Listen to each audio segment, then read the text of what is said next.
Knopfler. The new record is called One Deep River. How are you, sir? I'm all right, thank you very much, Steve. How are you? I'm great. I loved listening to this the last couple of days because, for one thing, there's a couple of connections here. One is Richard Bennett's a very big deal in my life because he sort of helped me define a voice for myself as a recording artist like a long time ago, and I've worked with him since. And that was Guitar Town, of course. Guitar Town was the first one, and a few tracks before that actually for Epic that never saw the light of day. But then the whole Guitar Town album, those arrangements basically. We did those, and I was fashionably homeless and going through a divorce, and I stayed in his guest house in L.A., and we wrote a lot of that. He wrote two of those songs with me, and we did the original demos. The arrangements are Richard's, whatever else the label copy says. That's a Richard Bennett record when it comes right down to it. So yeah, I learned an awful lot from Richard, and but yeah, I think I was hanging out with an English guy in Nashville for a long time and become a very dear friend of mine called Paul Kennelly. And oh yeah, I know Paul really well. Yeah, and I first heard Richard playing some pretty mean rockabilly boogie on Paul's records, and right. But also, there's a kind of an understanding that, that here's a guy who really knows he's a fan of it all. He knows what it's all about. He's not overplaying. It just feels good. It feels right. It's about songs, It's about the songs, exactly. Yeah. I guess working for Neil Diamond for 17 years probably didn't hurt that any. I don't know. I'm not sure about that. I think Richard was doing just fine.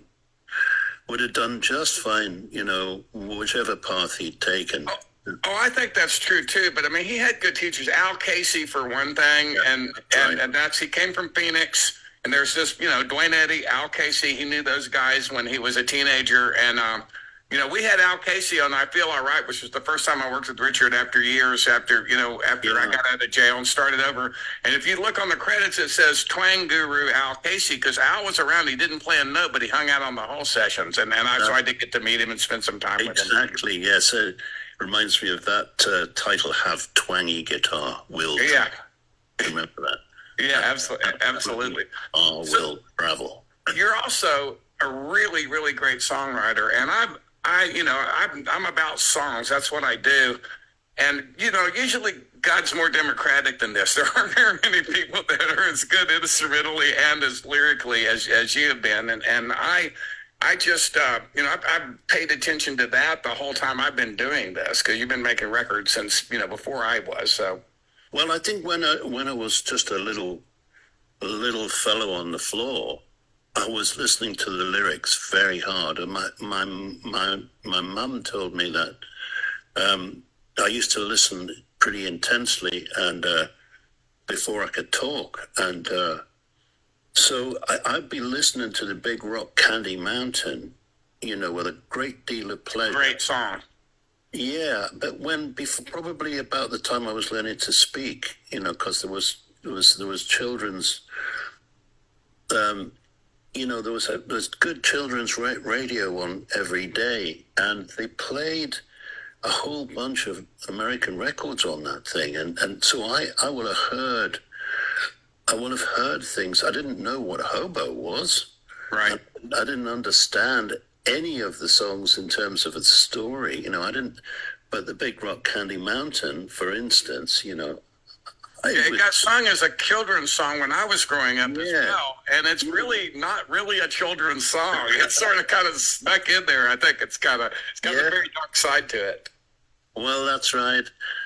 Yeah. But it doesn't matter if you like it, does it? It's like Lonnie Donegan. When I heard Skiffle, and I thought, this is for me. And of course, it was really just Lonnie with his lead belly songbook, Right. Who was Lonnie's all we got in terms of Skiffle. We got the one record. We got Does Your Chewing Gum Lose Its Flavor, and that was it. That's all we heard in the States. Oh no, well, and I had nothing to relate it to, and it wasn't until years later trying to do the whole Beatles backtracking thing that I ran into all those Lonnie Donegan records and understood what he was. Yeah, well, yeah, the Rock Island Line was really the first British rock and roll record, Right. and that was Chris Barber on bass, actually, Wow.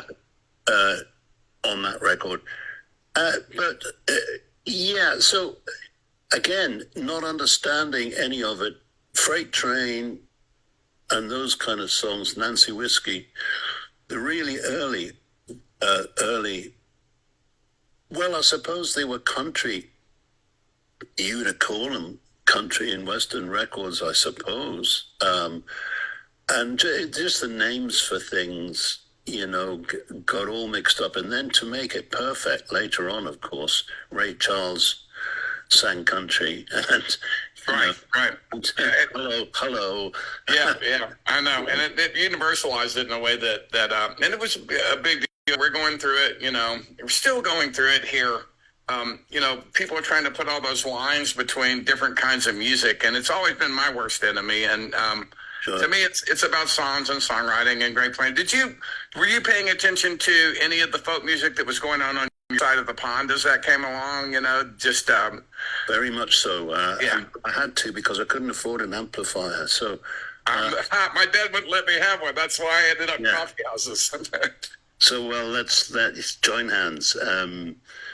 Yeah, no, it's nice to meet somebody who was in the same boat. But it actually ended up being a blessing because, somebody's big sister wanted to play in folk joints. And so I was exposed to quite a lot of folk music coming up, and actually later on in blues places too. So it was Right. very good for me to have that duality coming up, and all the time wanting to play electric blues and, wanting to be in the Paul Butterfield blues band or something, Right.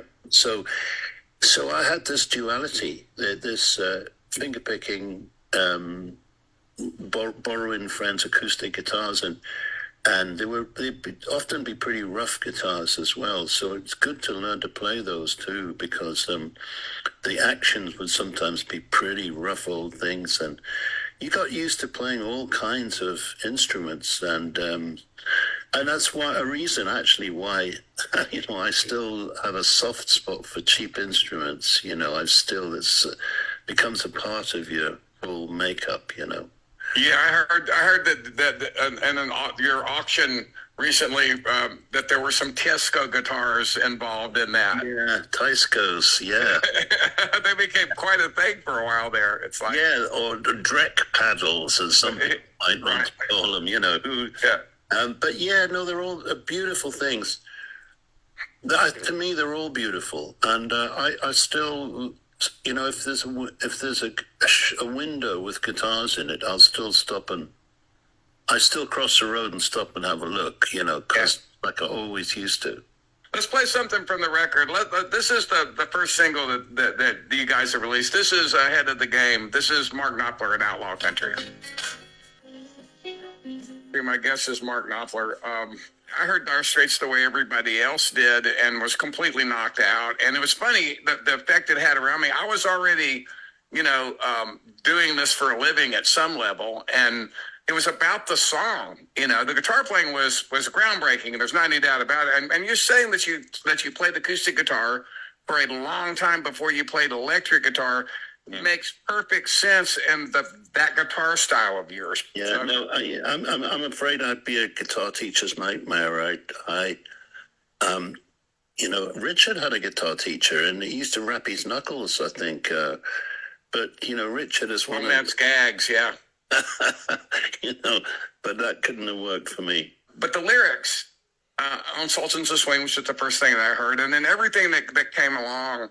The Romeo and Juliet song blew my mind when I heard it the first time. And it's just, there's this whole post Bob Dylan thing where songwriting becomes literature.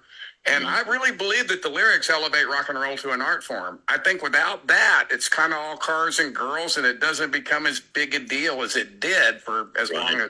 And I think that's true, certainly true of the Bob stuff, is that I think it demonstrated that you could write, in a far wider and deeper in a way than hitherto. You know, that you could, the subject matter could go anywhere in any place, and you know, and so it did.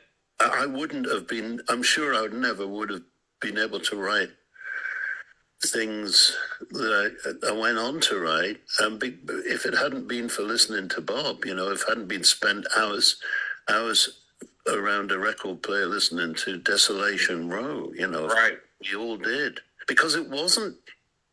People have to understand that it wasn't poetry as poetry. Lots of people who write poetry could never write those songs. And it's a song language. It's still a song language. Music still has its own, the stuff you can put in a song that you wouldn't write as a part of a poem.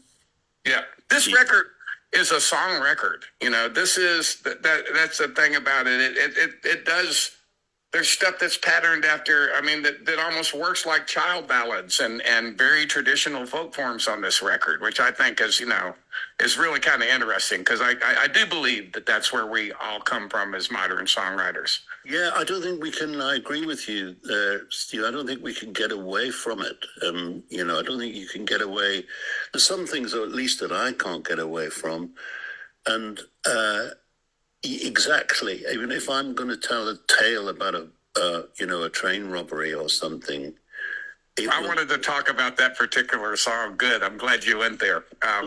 That's a tradition. It's partly being in love with the tradition of it, that, you write your version, or you write yours with a twist, but you're still nodding to a tradition. You're not trying to change, or trying to mangle the tradition out of all recognition. Tunnel 13, I don't know, this wasn't in the plan, I think, for me and my producer to play this track, but if you don't mind, I would like to play this. Tell me how you came across this story.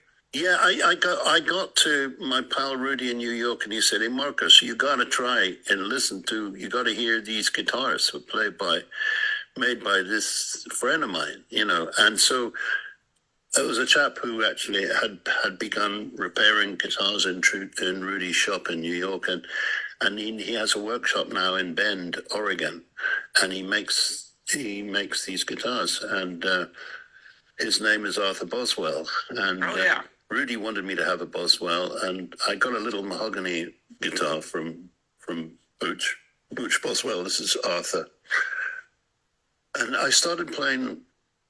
And I actually ended up playing 3 or 4 songs on the album, or 4 or 5, or 5 or 6 songs on the album on this little guitar. And for some reason, it just seemed to suit me.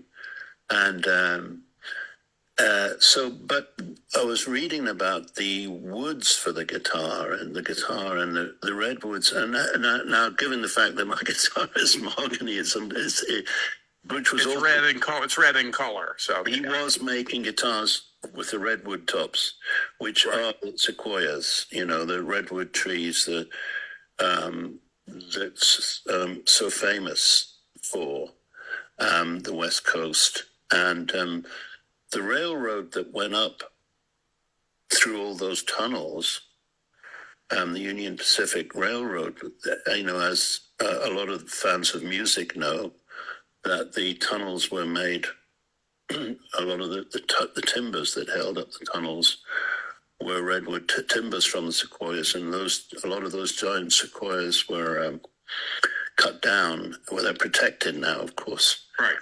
But you can still visit the sites, and there's still sequoia lying around. People that's like the sinker mahogany stuff coming up from the Caribbean. It's old wood that doesn't really exist anymore. It's basically that's right. You could be talking about 1,000 years.